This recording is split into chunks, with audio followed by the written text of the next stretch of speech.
सम्पूर्णमा नमस्कार। म तपाईहरुलाई यो रेल ब्रह्मपुत्र रेलको एसी टियर क्लासबाट तपाईहरुलाई कामाख्या सम्बन्धी केही रोचक जानकारीहरू दिन गइरहेको छु। यदि तपाईहरु कामाख्या दर्शन गर्न यदि जाँदै हुनुहुन्छ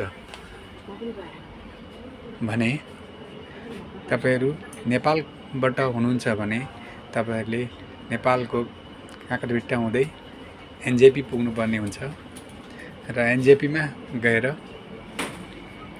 तपाईहरुले टिकट लिने क्रममा तपाईले एसी टियर भन्दा पछाडीको टिकट चाहिँ नलिनु होला।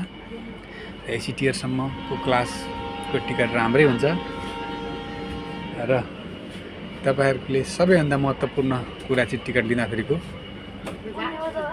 तपाईहरुले टिकट काट्दाखेरि एनजेपी टु गुवाहाटीको लिनु होला। किनभने तपाईहरु नयाँ हुनुहुन्छ, तपाईले चाहिँ कामाख्यामा ओर्लिन भुल्नुभयो भने तपाईले गुवाहाटीसम्म फेरि ओर्लिएको खण्डमा तपाईलाई जरिमाना हुन सक्छ। किनभने यसमा चाहिँ टिकट चेकरहरु टिटी भन्छन्, तिनीहरूले बेला बखतमा टिकट चेक गरिराख्छन् र त्यो बखतमा तपाईले कामाख्यासम्मको मात्रै चाहिँ टिकट काट्नु भएको छ भने तपाईले गुवाहाटीमा ओर्लिनु भने तपाईलाई जरिमाना हुन्छ। र कामाख्या र गुवाहाटीको डिस्टेन्स त्यस्तो धेरै छैन, केही पैसाको मात्रै फरक हुन्छ, केही 100 केही 250 या 50-60 त्यसै रुपैयाँको 15-20 यस्तै कतिको फरक हुन्छ।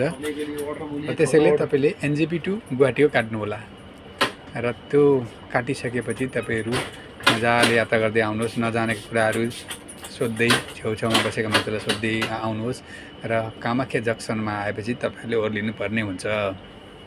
र ओर्लिसकेपछि तपाईहरुले कामाख्याबाट तपाईले कामाख्या जंक्सनबाट लज लिने क्रममा तपाईले चाहिँ मन्दिरकै छेउछाउमा लज लिएको खण्डमा उपयुक्त हुनेछ। किनभने मन्दिरको छेउमा लिनु भने तपाई मन्दिर गएर पास लिएर आएर पनि तपाई नुहाइधुवाइ गरेर जान सक्नुहुन्छ, अथवा